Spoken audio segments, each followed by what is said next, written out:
bem-vindos à nossa casa.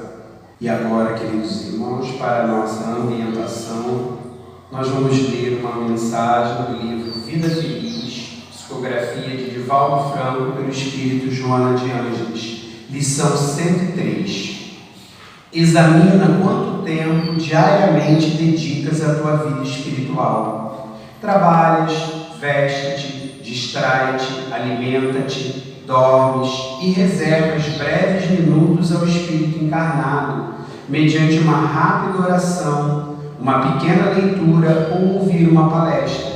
Às vezes, nenhuma dessas concessões lhe facultas. O homem não é apenas o corpo-mente.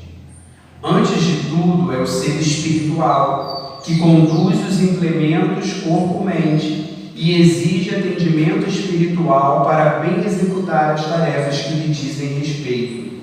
O corpo necessita de cuidados para viver, mas a alma também.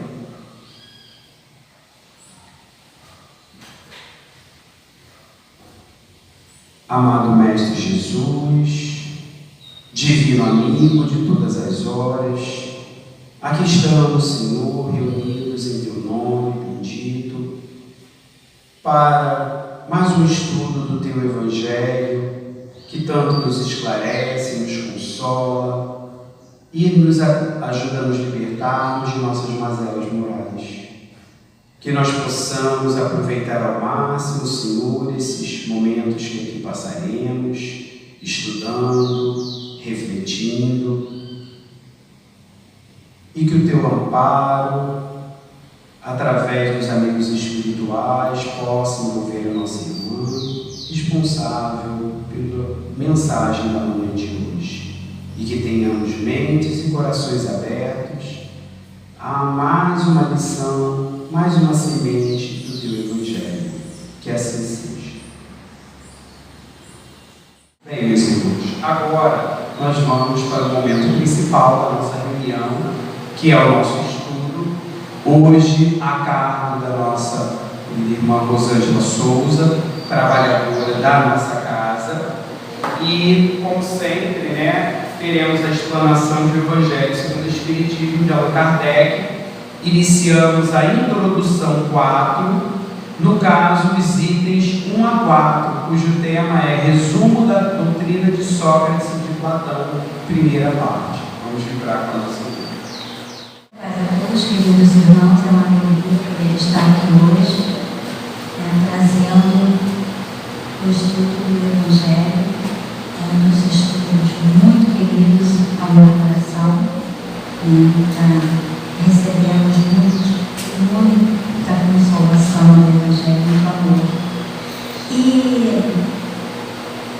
esse item introdutório, do resumo que Kardec nos traz da doutrina de Sócrates, trazida por Platão, que nós já no estudo anterior sabemos que Sócrates não escreveu, mas que o seu discípulo Platão é que trouxe por escrito as ideias gerais. E Kardec nos enriquece mostrando os pontos, alinhando os pontos aonde o pensamento de Sócrates se encontra, se harmoniza com a doutrina espírita.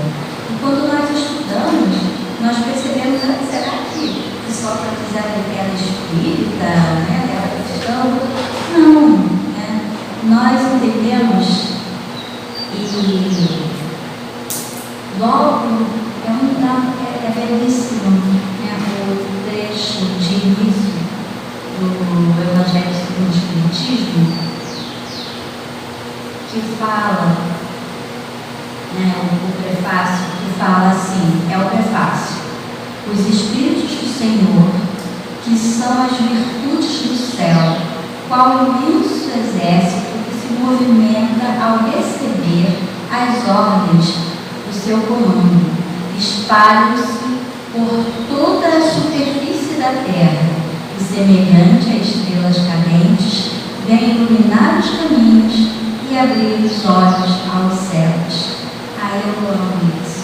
É justamente essa questão desses homens, dos profetas, né? Maomé, né? Os filósofos que antecederam Jesus, João Batista, todos eles já traziam essas ideias, cada um a seu jeito, cada um a sua forma. Quando nós estudamos, por exemplo, as ideias de João Batista, eu costumo pensar que ele foi o primeiro naturista, vegano. Ele só se vestia de peles de animais que ele já encontrasse morto. Ele não matava um animal para se vestir, ele andava descalço, ele só comia mel, só se alimentava de mel, ele não matava um animal. Então, e junto disso, todo um corpo de ideias que ele trazia, né, além do seu comportamento atípico à época, né? Há 2.000, quase 3.000 anos atrás, eu já vi esse pensamento sobre a natureza, esse respeito, bem se vê que já era um pensamento bastante adiantado de uma pessoa que vivia em harmonia com a natureza. Então, são esses homens, mulheres, que a maioria a gente nem tem nome, mas que vivenciam o pensamento cristão, ainda que com outros rótulos, com outros títulos, não importa o rótulo de se é um filósofo, se é um homem de bem, a qual a gente admira, né, na história, mas que tem essa função. É uma estrela do Mestre Jesus, é uma estrela de Deus que vem nos trazer essas orientações gerais. E Kardec aliou e trouxe para nós essa harmonização das ideias socráticas e platônicas também, né? Seu discípulo também difundiu, e mostra em que pontos ela se encontra com a doutrina espírita, elas se harmonizam. Né? Então o Empenho diz assim: o homem é uma alma encarnada. Antes de sua encarnação, existiu unida aos tipos primordiais das ideias do verdadeiro, do bom, do bem e do belo. Ai, dá vontade já de ficar por aqui. Não dá?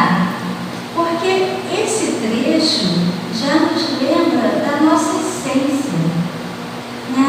É necessário nós lembrarmos, né, trazer isso para o nosso coração, essa ideia que a nossa alma tem, que o nosso espírito tem, da sua essência divina, e que todos a têm.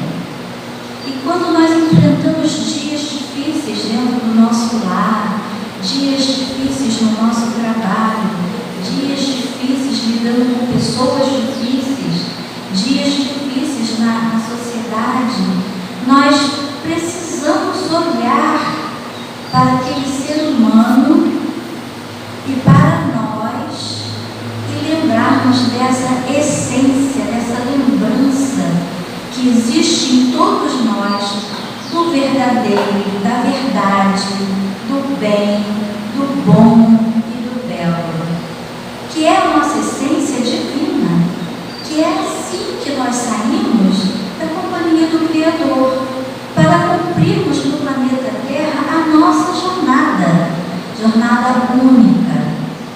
A jornada é única, mas os caminhos são diversos. No nosso caminho vamos trazendo aprendizado e dividindo aprendizado. Nós vamos colecionando, dividindo, doando, exemplificando, vivenciando exemplos e preenchendo a nossa alma de tudo isso. Ainda que nessa jornada, né, os caminhos muitas vezes sejam cobertos de pedras que machuquem, que cortem, que firam o nosso coração, representado pelo nosso corpo. Mas nossa alma só aprende. E essa lembrança, né, do verdadeiro, da verdade, do bem e do belo é a mais pura lembrança de Deus em nós. Separa-se deles encarnando e recordando o seu passado é mais ou menos atormentada pelo desejo de voltar a ele. Aqui no Evangelho também mais à frente nós vamos estudar a questão da melancolia. No Evangelho nos traz que a melancolia é muitas vezes, embora a gente precisa prestar atenção, o próprio item fala, se não vem depois a desenvolver para uma doença. Mas aquela melancolia, aquela tristezinha pequena, tá? Que ele não tem motivo. O dia está lindo, nossa família está bem, está tudo relativamente bem, mas a gente sente uma coisa.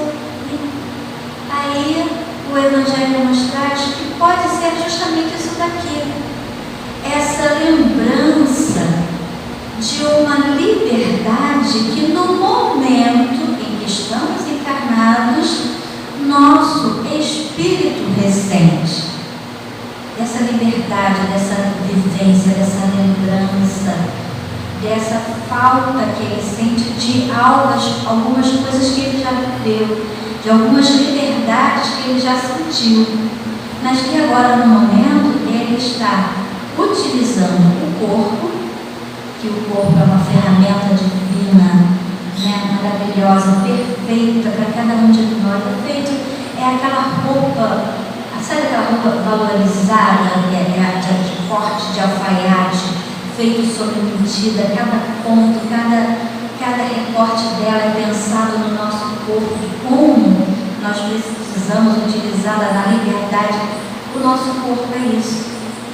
E o grande alfaiate é Deus, que nos deu, que tem engenheiros que cuidam do corpo que nós vamos receber com muito primor para que ele atenda a essas necessidades que teremos aqui quando encarnados. Mas que o espírito recente o percebe o corpo como uma coisa apertada para ele, é desconfortável, porque na erraticidade, que é onde o espírito permanece enquanto não encarna, ele tem a liberdade de ser maior. E aí algumas vezes esse ponto ele ressente, esse desejo de voltar à sua essência. E aí vem o comentário. Não se pode enunciar mais claramente a distinção e a independência entre o princípio inteligente e o princípio material. Princípio inteligente, espírito, espírito imortal. O princípio material, esse que nós utilizamos aqui, o corpo, da qual devemos cuidar muito, muito bem e amar muito, porque ele é uma ferramenta preciosa para que esse espírito cumpra as suas funções quando encarnado aqui na Terra. Além disso, a doutrina da preexistência da alma, da vaga intuição que ela guarda de um outro mundo que aspira de sua sobrevivência ao corpo, da sua saída do mundo espiritual para encarnar e da sua volta ao mesmo mundo, após a morte, e finalmente o germe da doutrina dos anjos decaídos. Isso é interessante nesse toquezinho, porque a ideia da imortalidade, dessa liberdade do espírito, ela não pertence, ela não é uma ideia que a doutrina espírita trouxe. Ela existe em todas as doutrinas. Pega a doutrina católica, você lê lá e você ouve com bastante atenção, você percebe ali a questão de uma sobrevivência, mas não é reencarnação, mas não é espírito, não importa o nome, você percebe ali uma ideia que é interpretada de outras formas, mas tem ali na sua sua essência, no seu germe, uma sobrevivência do espírito. E tem isso em todas. Qualquer uma que você lê, você vai, mas aqui é totalmente oposto à doutrina. Você vai lendo, vai ouvindo. Ah, mas eu conheço isso na doutrina espírita. É verdade. Porque trata-se de um sentimento que pré-existe, é nosso. A ideia de Deus, ela é interna. E quando nós expressamos algumas vezes assim, Deus não existe, eu não acredito em Deus, é muita coisa, para entender, para encaixar nesse mundo. É só porque muitas vezes a nossa ideia de Deus trazida pelos homens que escreveram os livros, que as interpretaram na palavra escrita, não foi fiel à essência do Deus bom, justo, generoso, sábio. Não é desse Deus, muitas vezes, que esses homens escreveram as suas, colocaram em papel as suas palavras. E aí, para esse Deus, realmente não faz sentido. Para esse Deus não faz sentido.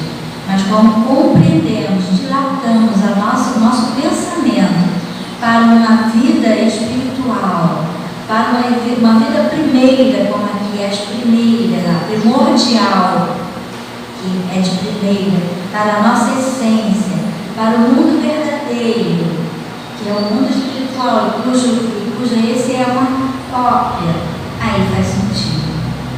Por isso que aqui, vocês vão observar no final desses comentários, tem o Espiritismo, ele diz o capítulo, ele diz o item, para nós irmos lá e aprofundar esse estudo. Depois vem do próprio Evangelho, tem o Livro dos Espíritos, vai mostrando esse transpasse, porque o Pentateuco kardeciano, ele é para ser estudado todo, junto. Não você estuda, você lê um livro, lê outro, mas você percebe, quando naquele momento você está no Livro dos Espíritos, você vai e olha aquele item no Evangelho. Aí depois você percebe na Gênese. E aí você se enriquece e compreende melhor. É assim que devemos estudar. Estudar sempre e estudar pontuando, buscando em outros livros da nossa doutrina espírita essa harmonia do pensamento. E eu me perdi, alguém me chega. Eu estou em anjos decaídos, né? Essa questão dos anjos decaídos, que seriam o quê? Seriam espíritos perfeitos que não gostavam de algumas coisas lá da perfeição, resolveram, tomaram uma atitude que não foi muito legal, não foi interpretada de uma forma muito legal e caíram aqui na Terra e caíram em sofrimento. E aí nossa doutrina, o que diz? Que um espírito, uma vez, cada virtude que nós aprendemos, que nós trazemos para o nosso coração, não se perde mais. Naquele dia que nós fomos donos de uma virtude belíssima, a paciência, no dia que nós fomos um ser paciente, não importa se nós tenhamos mais umas 5, 10, 1000 encarnações, a paciência, essa virtude, jamais nos deixará. Cada virtude nossa passa a ser patrimônio, então nós não a perdemos. E quando o espírito alcança a pureza, quando ele retém todas as virtudes, ele não decai nunca.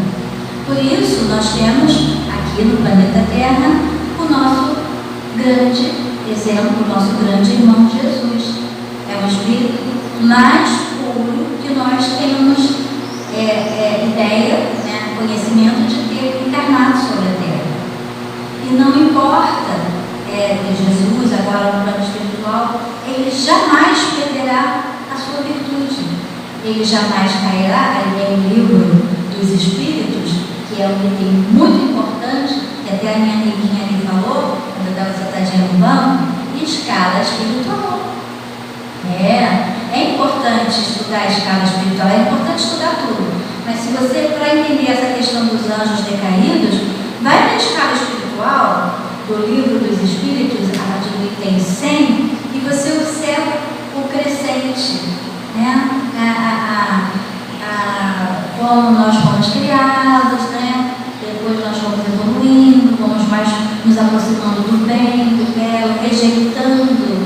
do mal, cansando de certas coisas que fazemos, e nessa caminhada as virtudes vão agregando ao nosso espírito e jamais a perderemos. A alma se transvia e se perturba quando se serve do corpo para considerar qualquer objeto. Tem vertigem, como se estivesse ébria, porque se prende a coisas que estão por sua natureza sujeitas à mudança, ao passo que, quando contempla a sua própria essência, dirige-se para o que é puro, eterno, imortal, e sendo ela dessa natureza, permanece aí ligada por tanto tempo quanto possa. Cessam então os seus transviamentos, pois que está unida ao que é imutável, e a esse estado de alma é que se chama sabedoria, é que se chama verdade, é a nossa verdade.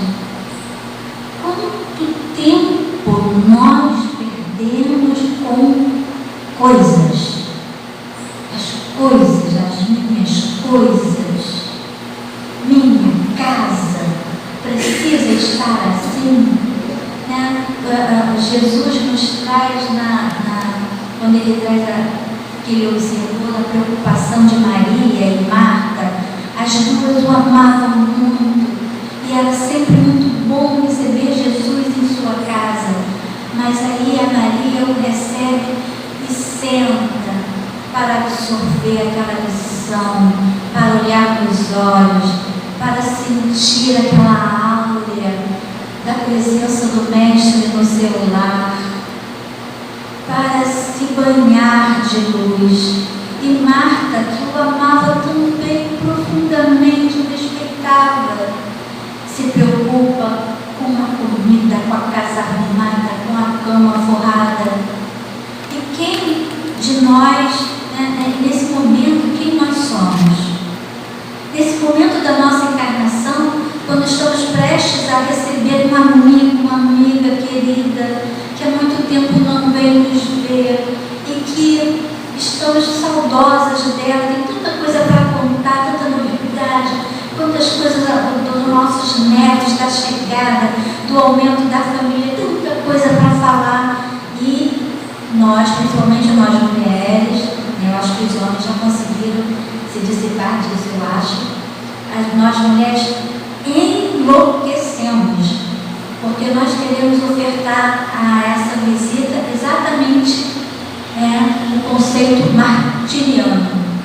Nós nos transformamos imediatamente em Marta, casa arrumada, limpa, impecável. É claro, gente, casa arrumada, limpa, impecável é um presente que nós devemos nos dar todo dia. Mas não é o mais importante naquele dia. O mais importante naquele dia é a pessoa que está ali e que tirou dela o tempo dela para estar conosco. E que nós devemos também tirar o nosso tempo para estar com ela, nos doar. E é isso que Jesus coloca para nós. E é isso que esse item nos lembra. Quando nós nos prendemos a coisas, nós perdemos a nossa percepção de espírito, de olhar as coisas com mais distância. Ele diz do alto, com mais distância, para percebermos que é um momento, é uma fração. Chico fala uma vez, gosto muito das histórias de Chico, quando ele faz 60, acho que, desculpa se for um erro cronológico, mas eu acho que é 60 anos de mediunidade, 50, ele fala para a irmã, e 50 anos de mediunidade, 50 anos, hein? E aí, irmã, 50 anos, eu estou feliz, 50 anos dedicada à mediunidade. O que é isso, né, irmã? Aí a irmã responde, numa encarnação, 1 minuto. O que é uma encarnação? É 1 minuto. Vendo dessa forma aqui. Vendo da forma que nós, como essência, devemos perceber. 1 minuto. É 1 minuto para estar com aqueles espíritos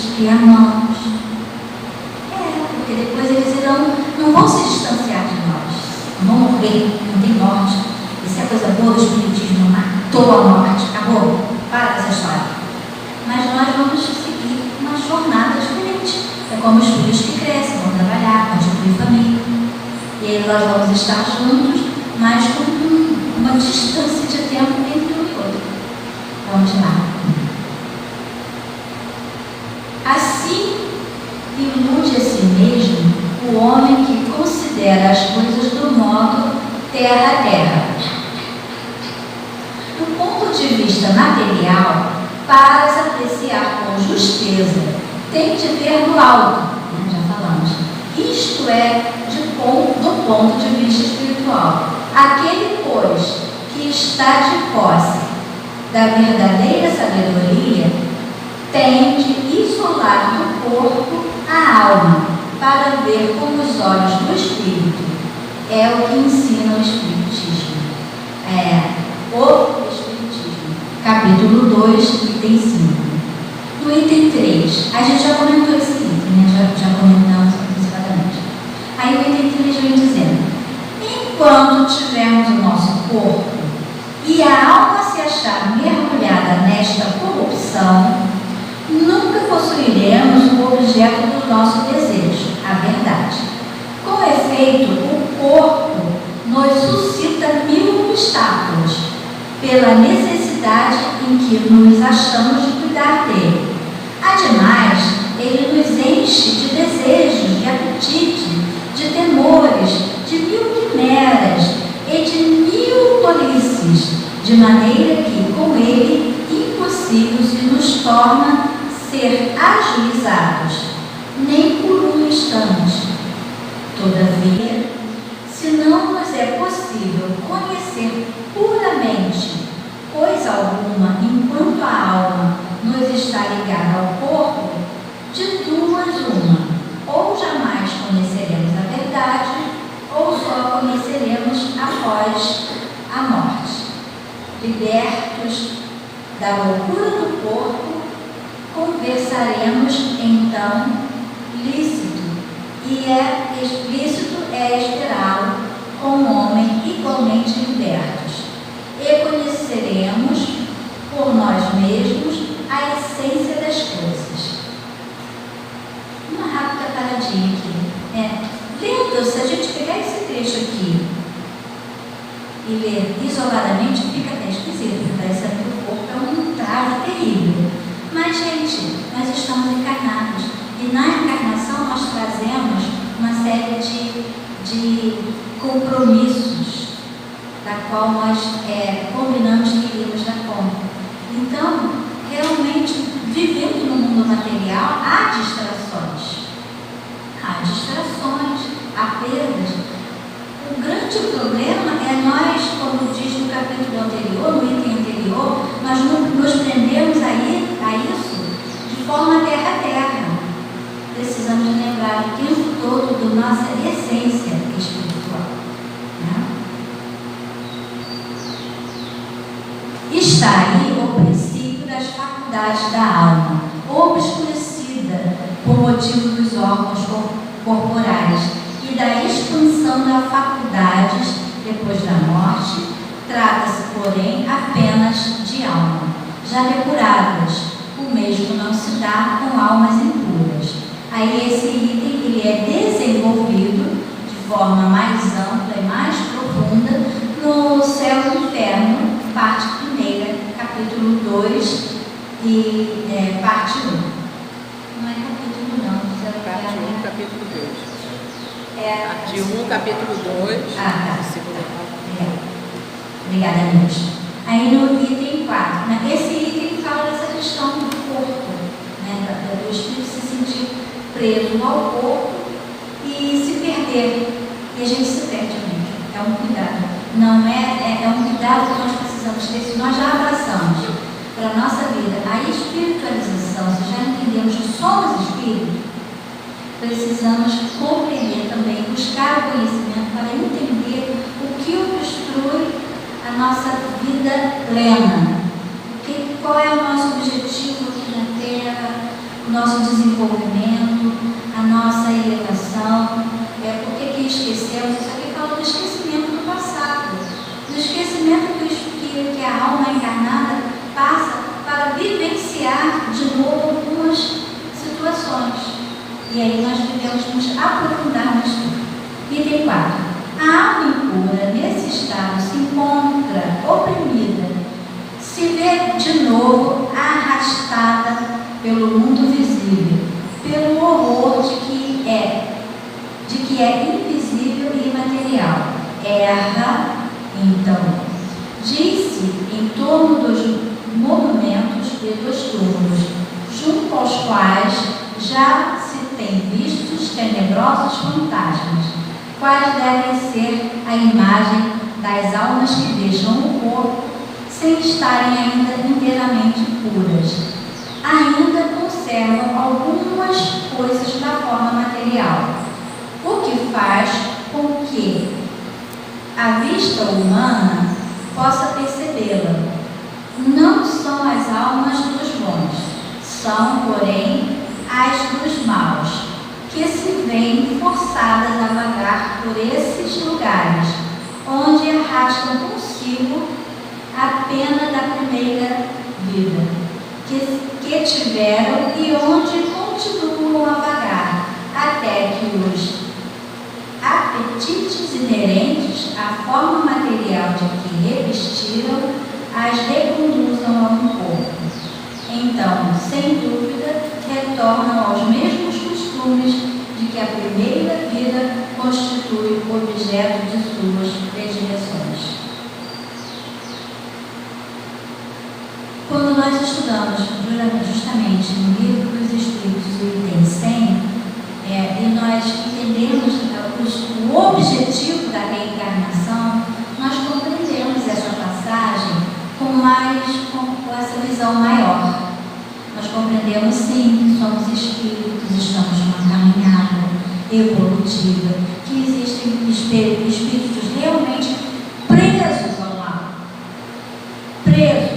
ao mal, mas não acorrentados a eles, mas não por causa do corpo que obriga eles a ser mal. É uma consequência de escolhas. O mal é uma consequência de escolhas erradas. Mas o bom, o belo, o sagrado e o divino é o verdadeiro em nós. Então, esses espíritos, através da reencarnação, um dia serão esses espíritos virtuosos que estão apontados aqui. Não somente o princípio da reencarnação se acha aí claramente expresso, mas também o estado da alma, são os estados de alma. Alma sábia, alma pura, alma boa, alma... São todos estados em que nós passamos por esses estados, mas nós estamos presos a ele, para sempre, arrastados, e que quando voltamos ao corpo, repetimos tudo. Não repetimos não. Graças a Deus, através da doutrina espírita, nós aprendemos que a nossa caminhada é sempre para frente. E que hoje eu sou um ser muito, mas muito mais evoluído do que na última encarnação que eu vivenciei com o último corpo que Deus me presenteou. Então agora eu estou dando de 10 nas minhas ideias e nos meus atos de uma última encarnação. E por mais que eu não me sinta uma pessoa evoluída, uma pessoa sábia, uma pessoa inteligente, que eu veja em outros qualidades sublimes, que eu olhe para Jesus e veja a distância, que é só para Ele que a gente tem que olhar, gente. Eu olho para Jesus e veja a distância que nos separa, é só uma caminhada. Porque um dia nós vamos estar sentados numa mesa, olhando nos olhos do Mestre Jesus e discutindo com Ele o destino de um planeta e dizendo para Ele: eu quero ir para esse planeta, fazer o que você fez com aqueles espíritos lá, trazer aquela luz, aquele abraço, aquele aconchego que eu senti quando era um espírito muito imperfeito e você esteve lá e olhou nos meus olhos e segurou nas minhas mãos e disse que não ia me deixar, que enquanto houvesse ovelhas soltas, sofrendo naquele mundo, você estaria por ali pastoreando. E eu confiei nessa palavra e hoje eu estou aqui contigo, Jesus. E eu quero a tua permissão para ir para esse planeta que Deus nosso Pai está mandando espíritos para levar o consolo a esses espíritos que estão lá sofrendo e se sentindo sozinhos e abandonados. É isso que a doutrina espírita nos traz, é essa mensagem do nosso Mestre Jesus. E tudo mais a gente precisa agregar. Essa passagem está no livro Céu e Inferno, parte 2, e que traz para nós, sugiro a letra ali, ó, e tem também na coisa livro, a gente pode pegar emprestado e ver os exemplos desses espíritos que foi falado aqui, né? Espíritos bons, espíritos sábios, espíritos que erraram tudo, mas erraram, e que depois vem, através da encarnação, procurar os seus acertos. Muito obrigada, queridos amigos, por essa oportunidade. Nós agradecemos a nossa irmã Rosângela pela mensagem da noite de hoje, rogando a Jesus que possa pará-la em suas tarefas na seara do Cristo. Amigo Jesus, nesse momento, Senhor, rogamos o Teu auxílio, o Teu amparo, para cada um de nós aqui presente, encarnado ou desencarnado, que através dos benfeitores espirituais possa ser derramado sobre nós fluidos salutares que nos auxiliem em nosso refazimento físico, psicológico, emocional e espiritual, fortalecendo a fé, o ânimo, a coragem, para que possamos prosseguir em nossa jornada evolutiva rumo à perfeição que nos aguarda, a nossa felicidade. E hoje, Senhor, em especial, dia em que se instituiu como dia dos finados, nós queremos também envolver todos aqueles irmãos que retornaram à vida espiritual, sobretudo os que se encontram em situação espiritual difícil, de sofrimento, necessitados, Senhor, da Tua misericórdia, do Teu amor. E se nós, Senhor, nesse dia em particular, sentimos ainda mais profundamente a dor da saudade de algum ente querido que já tenha partido, que nesse momento, Jesus, sintamos o Teu abraço afetuoso a balsamizar os nossos corações, consolando-nos, Senhor. Que assim seja. Muito obrigado, Senhor. Nós agradecemos a presença dos irmãos, aguardando